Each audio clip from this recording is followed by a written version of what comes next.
Good morning बच्चों।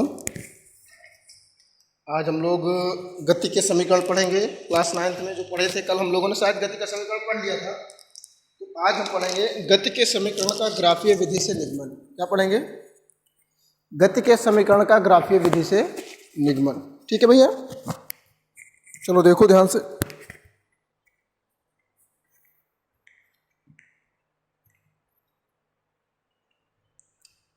गति के समीकरण का ग्राफीय विधि से निगमन।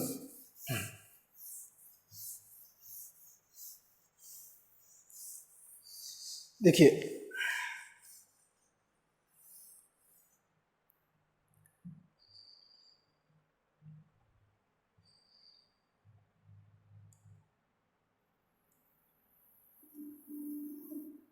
सबसे पहले हम वेग और समय में एक ग्राफ बनाएंगे जिससे हमें त्वरण प्राप्त होता है। क्या प्राप्त होता है? त्वरण। ठीक है,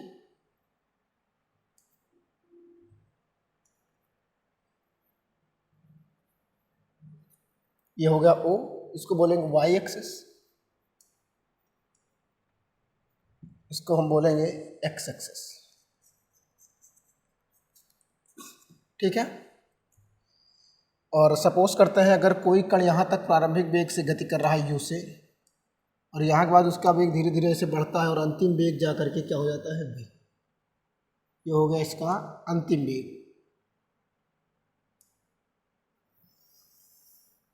ठीक है, तो ये इसको हम बोलेंगे अंतिम वेग v।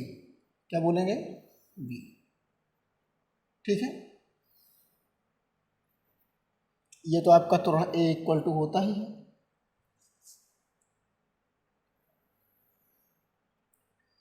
ये सब हो जाएगा, ये पूरा टाइम है, समय सेकंड में, और इधर वेग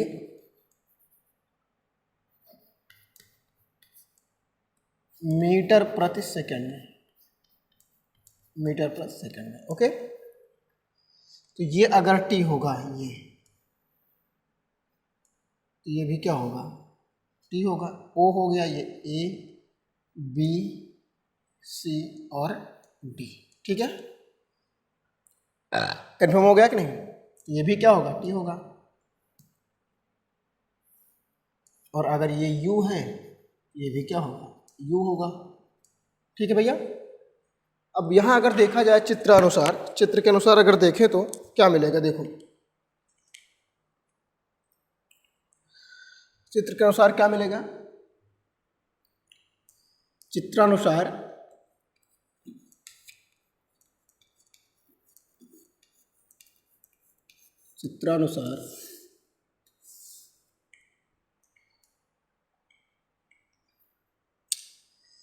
यहाँ से हम लोगों को मिलेगा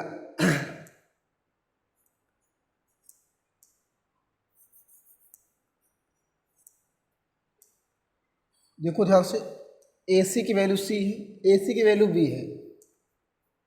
AC की वैल्यू क्या है? V, और AB की वैल्यू है U। AB का मान क्या है? U। ठीक है, तो हम कह सकते हैं कि AC इज इक्वल टू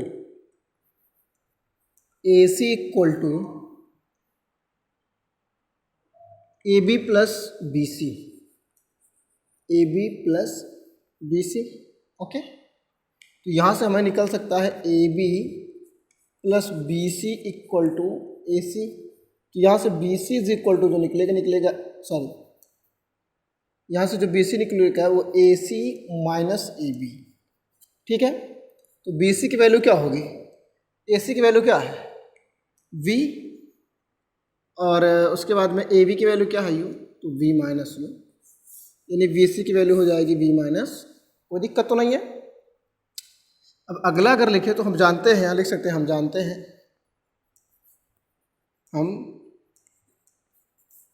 जानते हैं त्वरण बराबर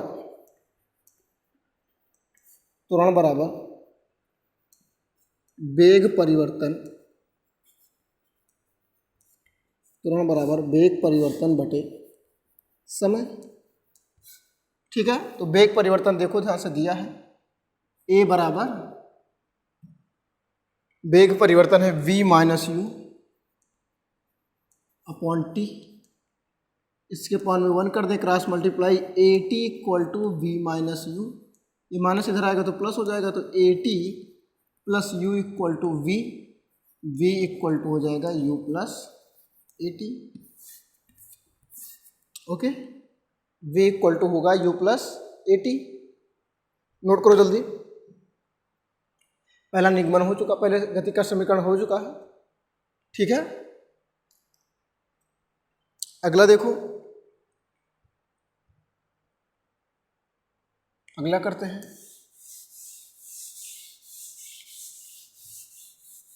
गति के द्वितीय समीकरण का ग्राफीय विधि से निगमन। अब तो ये समझ में आ ही गया होगा, इसको भी रेस कर दे रहे हैं। गति के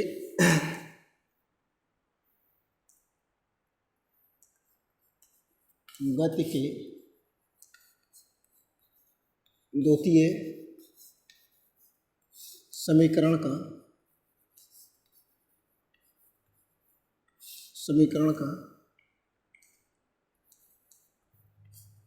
ग्राफीय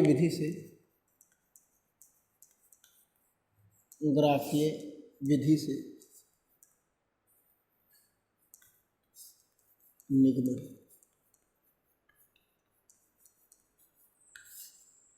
ठीक है, गति के द्वितीय समीकरण ग्राफीय विधि से निगमन, ये क्लास 9th की है भैया, नहीं तो 10th वाले नोट करना शुरू कर दो। ठीक है, गति के द्वितीय समीकरण का ग्राफीय विधि से निगमन। देखो द्वितीय समीकरण क्या होता है, हम जानते हैं S इक्वल टू होता है ut plus half A T square, ut plus half A T square. अब हमें दूरी निकालने के लिए पूरा क्षेत्रफल निकालना पड़ेगा, तो यहाँ लिख सकते हैं चित्रानुसार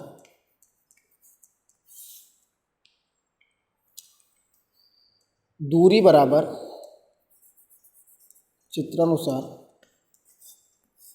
बराबर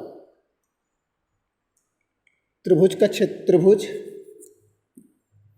डी बी सी, त्रिभुज डी बी सी का क्षेत्रफल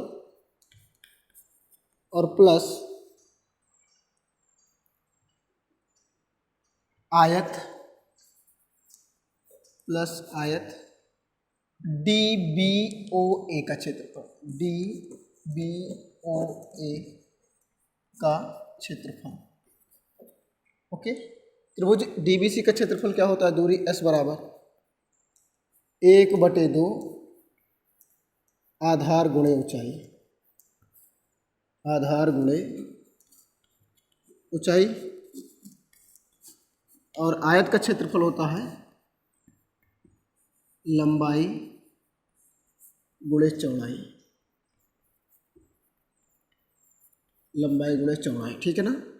तो S बराबर 1/2, आधार कितना है, त्रिभुज का आधार कितना है DB, 1/2 DB, और ऊंचाई कितना है BC, प्लस आयत की लंबाई OA, और चौड़ाई बोलो भाई AB, चौड़ाई क्या है AB, हो गया। तो यहाँ से लिख सकते हैं S is equal to OA into AB plus half DB into BC, ठीक है। तो S इक्वल टू OA की वैल्यू कितनी है, S इक्वल टू OA की वैल्यू है T, AB की value U plus half DB कितना है T, और BC कितना है, BC भी निकाले तो V माइनस यू, बार बार नहीं बताएंगे, ये वैल्यू हो जाएगी V माइनस यू, ठीक है, हो जाएगा V माइनस यू। ठीक, नोट करो भाई, जल्दी करो,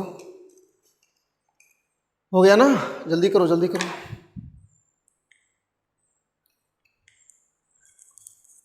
जल्दी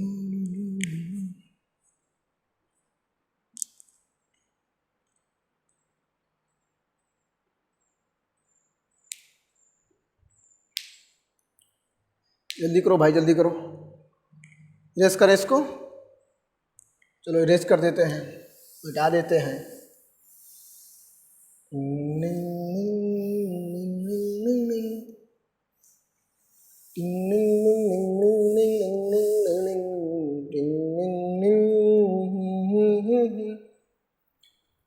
S equal to U T plus half, जो मिला हम लोगों को v minus U into T, ये मिला है। तो यहाँ लिख सकते हैं गति के प्रथम समीकरण से, गति के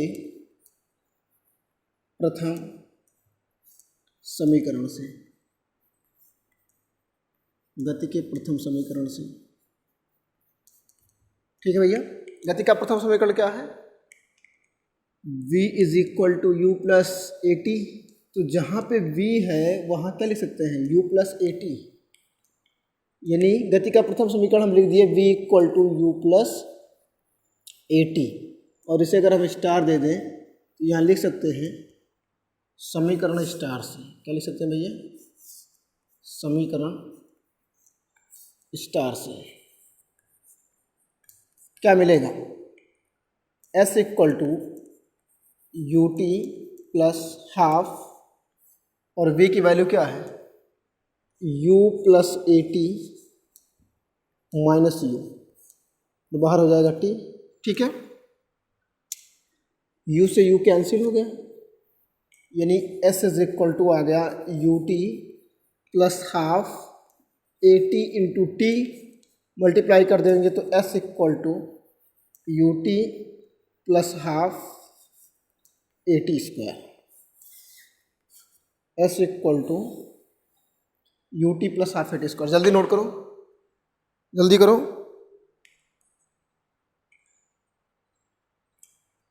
नोट करो भाई, जल्दी करो। इसको इरेज कर दे रहे हैं, मिटा दे रहे हैं, ठीक है ना?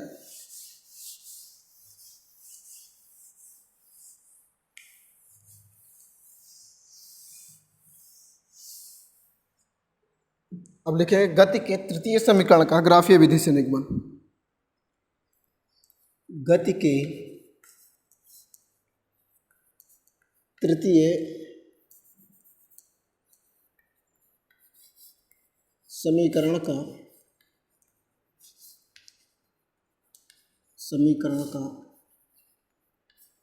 ग्राफीय विधि से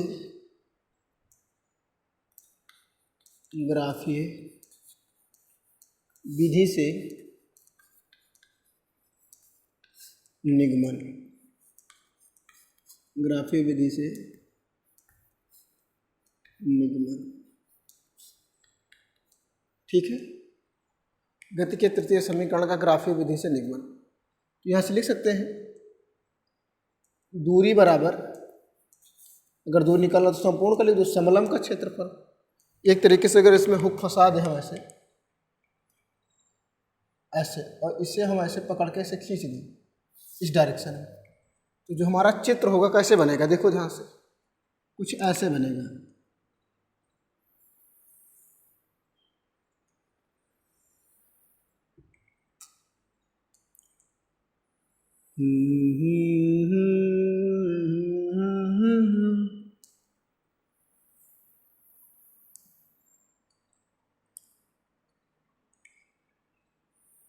ठीक है भैया, ऐसे चित्र बनेगा।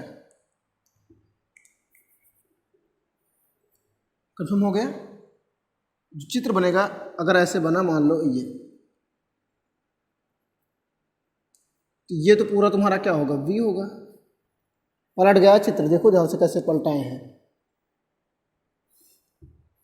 ये v हो जाएगा, और जब इसको खड़ा कर देंगे तो ये t हो जाएगा। ठीक है, और उसके बाद में ये भी t है तो t ही रहेगा, रहने दो। ये u हो जाएगा, ये क्या हो जाएगा? u। समझ में आ गया कि नहीं? हो गया, कंफर्म हो गया? तो हम लिख सकते हैं दूरी बराबर समलंब का क्षेत्रफल, समलंब का क्षेत्रफल। ठीक है ना। तो समलंब का क्षेत्रफल का सूत्र क्या होता है, दूरी बराबर समलंब का क्षेत्रफल का सूत्र क्या होता है, यहाँ से लिख सकते हैं 1/2 समांतर भुजाओं का योग, समांतर भुजाओं का योग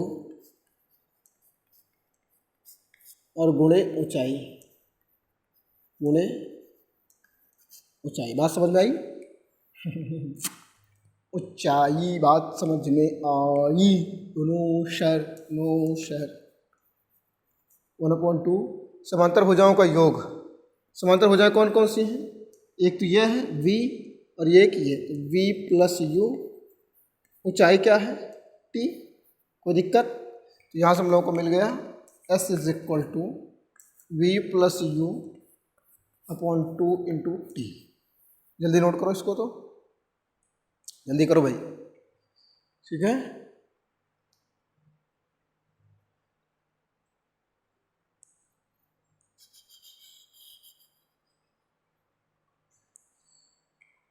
हो गया ना, जल्दी करो भाई।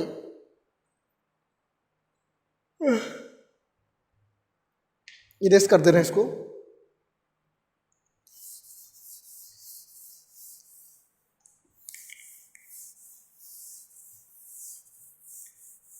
मतलब हम लोग को मिल गया s equal to 1/2 v plus U into T, ठीक है। तो लिख सकते हैं भैया s equal to v plus U into T upon 2।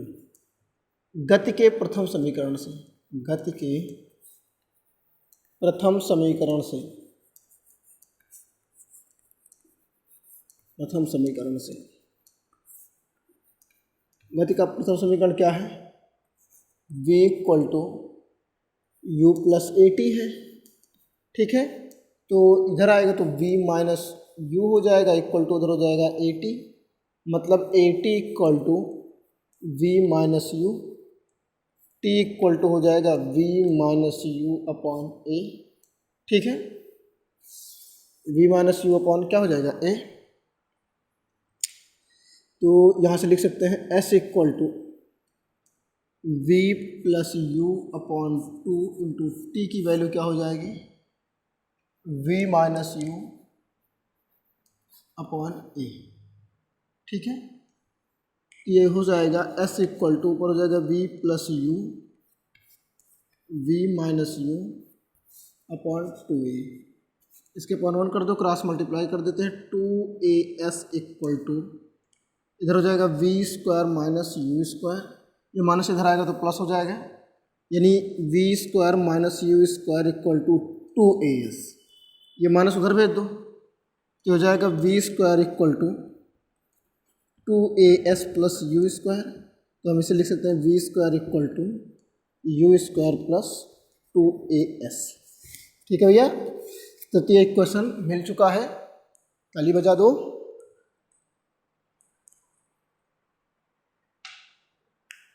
जल्दी करो भाई, जल्दी करो।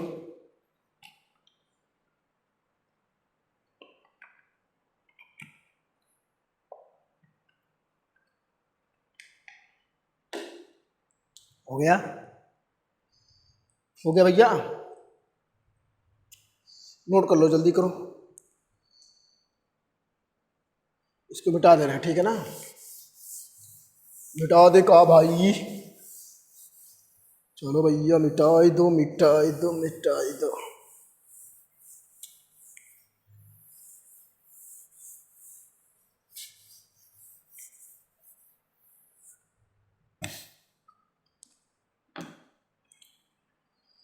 तो जैसे कि अभी आप लोगों ने पढ़ा, गति के समीकरण का ग्राफीय विधि से निगमन एक बार में समझ में आने वाली चीज़ें नहीं हैं। ये एक बार पढ़ लोगे तो समझ में आ जाएगा, तुमको सही बता रहे हैं, मजाक नहीं करते भैया, हाँ ठीक है, इसलिए बता रहे हैं, मेहनत करो तभी समझ में आएगी।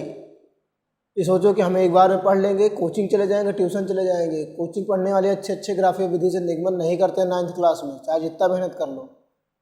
नहीं तो अगर तुम्हारे अंदर हिम्मत होगी तो आगे करके दिखाना, फिर देखते हैं कितना अच्छा कर लेते हो। कर लोगे तो करके आना, फिर अगला टॉपिक अगले दिन पढ़ाएंगे हम, ठीक है कि नहीं। तो ऐसे ही देखते रहो वीडियो, हंसते रहो, हंसाते रहो, हम क्या हंसेंगे।